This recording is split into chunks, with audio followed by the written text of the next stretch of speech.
একেবারে গরিব এবং বেকার এক ছেলে অভিনবকে জোর করে বিয়ে দেওয়া হয়েছিল শহরের কোটিপতির একমাত্র কন্যা অনন্যার সঙ্গে এক অবিশ্বাস্য কারণে। অভিনব ছিলেন ঘর জামাই এবং তিনি কেবল তার স্ত্রী অনন্যার কাছ থেকে নয়, তার ভাই ও চাকরদের অত্যাচারও সহ্য করতেন। কেন সেই কালো বহু কোটি টাকার গাড়িগুলো এসে এই গরিব অভিনবকে নিয়ে যেতে চাইল, যার হাতে কেবল নিত্য প্রয়োজনের একটি সাদামাটা ব্যাগ ছিল? তার আসল সত্য কি? অভিনব কে? কি রহস্যটা আছে যা আপনাকে চমকে দেবে?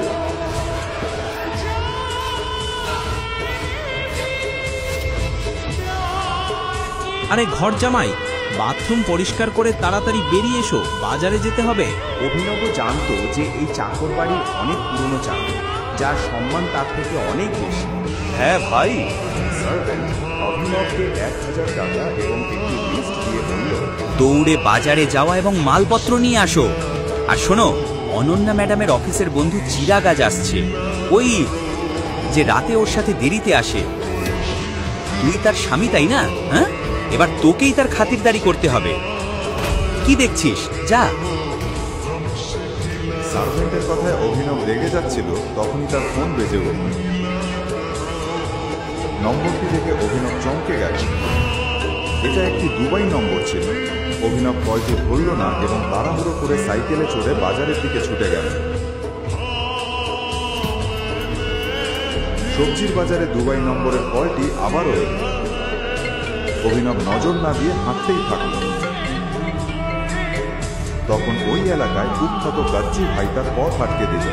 তিনি দেখেই বুঝলেন অভিনবটি গোবেচারা প্রকৃতির একটি ছেলে, তাই সে তাকে আরো বেশি বিরক্ত করতে শুরু করল। হেই, আমাকে ধাক্কা দাও কিভাবে? ভাই, তুই গাজ্জু ভাইকে ধাক্কা দিয়েছিস, এবার তোকে দাম চুকাতেই হবে। অভিনব তাদের অগ্রাহ্য করে চলতে চাইল, কিন্তু গাজ্জু ভাই তাকে ঠেলে দিল। কেন কেন তোমরা আমার সঙ্গে এমন করছো? ও প্রভু, ভাই এই তো সেই ঘর জামাই যার সুন্দর বউ আছে এবং যে একজন বিলিয়নিয়ার। ভাই, আমার ছোট ভাই তার বাড়িতে চাকর। সত্যি? এই অপমান সহ্য করে অভিনব মাথা নিচু করে চলে যেতে চাইল, কিন্তু গাজ্জু ভাই তার কলার ধরে বলল, তাহলে আমরা তার বিলিয়নিয়ার বউ অনন্যা দিয়ে। এটা শুনে সব দুদারা হেসে উঠল। অভিনবের ফোন আবার বেজে উঠল।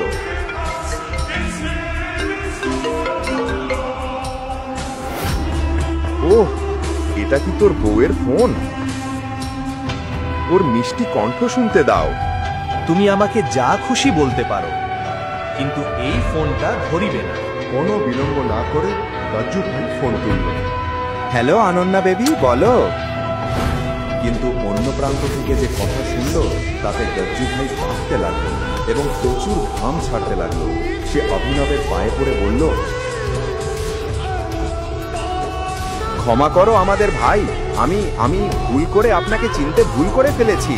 ঠিক তখনই ধুলো উঠতে লাগলো এবং সবাই দেখল তিনটি বড় দামি কালো গাড়ি গুন্ডাদের সামনে থেমে গেল।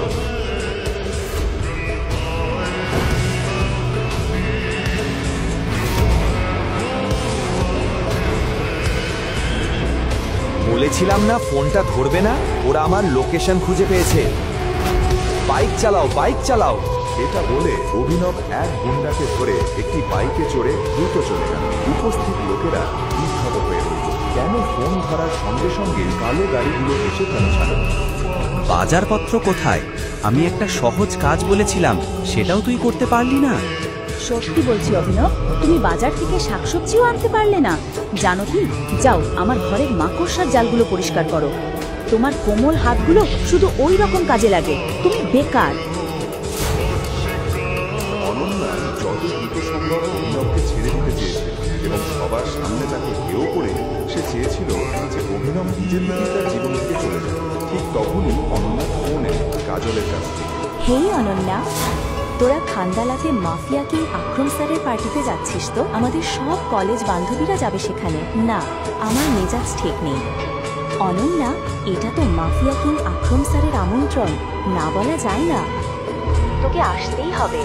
আর আমরা সবাই আমাদের স্বামীর সঙ্গে যাচ্ছি। তোকে তোর ঘর জামাইকে নিয়ে আসতেই হবে। তোর একটা সুযোগ হবে তাকে ছেড়ে দেবার। কেন? কারণ অনেক মানুষ থাকবে মাফিয়ার দুনিয়া থেকে। হ্যাঁ, এটা অভিনবকে পথ থেকে সরিয়ে দেওয়ার সঠিক সুযোগ। ঠিক আছে, আমি আসছি।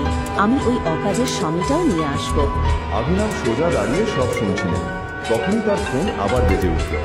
স্ক্রিনে দুবাই নম্বর দেখে অভিনব বাড়ি থেকে বেরিয়ে গেল। আমার বেকার স্বামীর গ্রামের বন্ধু নিশ্চয়ই ফোন করছে। ঠিক আছে, আমি ওকে আমার ড্রাইভার হিসেবে নিয়ে আসবো। ঠিক আছে, ঠিক আছে, দেখা হবে, বাই। এবং এখন খান্ডালাতে এমন কিছু ঘটতে চলেছে যা আনান্নাকেও চমকে দেবে।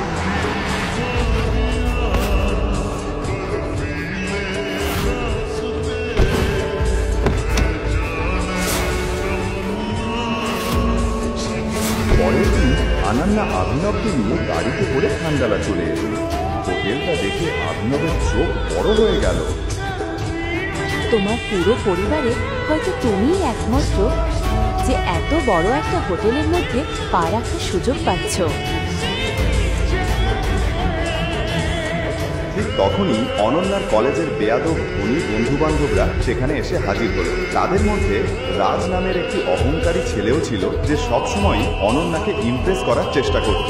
অনন্যা, এটা কি তুই কি এই ট্রিপে স্বামীর বদলে নিজের চাকরটা এনেছিস?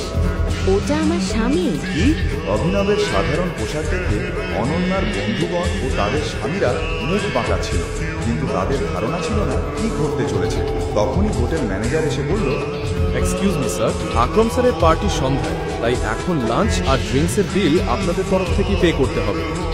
ওয়েটার যখন মেনু কার্ড নিয়ে এলো, তখন আরিয়ান নামের একটি ছেলে অভিনবকে ফাঁদে ফেলতে ঘোষণা করে, হে সবাই, আজ বিলটা অভিনবই দেবে। আমি এমন কিছুই বলিনি। চল সবাই তালি দি অভিনবের জন্য। এই চাকর যে মাসে ৬,০০০ টাকা করে পায়, আমাদের লক্ষের বিল দেবে। 1 মিনিটে কি হলো অভিনব বুঝতেই পারল না। আর অনন্যাও ভাবছিল, অভিনবটা কি করলো? আমার কাছে আজকের বিল দেওয়ার মতো টাকা নেই, আর এই অভিনব তো একেবারেই করি। আর হ্যাঁ বন্ধুরা, অভিনব একটি শর্তও রেখেছে। যদি সে আজ বিল দিতে না পারে, তাহলে রাজ অনন্যাকে নিয়ে যাবে। কি? অভিনব, তুমি নিজের সীমানা বজায় রেখে দাও বিট। আমি তোমার জিনিস নই যাকে বাজি রাখা যায়। অনন্যা, আমার কথা শোনো, আমি তো কিছু। চুপ কর, চুপ কর। অভিনব অনন্যাকে বোঝাতে চাইল যে ওকে ফাঁদে ফেলা হচ্ছে।